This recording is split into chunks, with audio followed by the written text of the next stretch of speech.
كان عندنا النهارده يا جماعه حاله شد حزامي اللي هو البيلت اللي هي 360 درجه، اللي احنا بنعمل فيها 4 حاجات مع بعض. بنشد البطن والخصر وبنرفع المؤخره وبنشد اسفل الظهر. بيبقى شد حزامي المنطقه دي كلها. البيشنت بعدها بيتغطى 360 درجه، 360 درجه حرفيا يعني.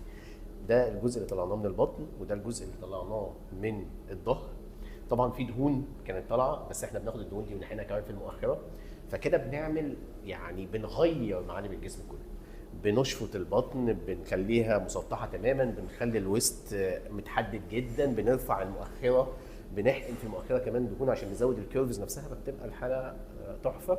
خاصه كمان لما تكونوا عاملين تلبيس معده او تحويل مصاري، الناس اللي بتخس فجاه بيبقى عندها ترهلات كتير، بتبقى عمليه مناسبه ليهم جدا وفي وان سيشن، ومش محتاجين ندخل كذا مره، بس بتعمل تغيير 360 درجه.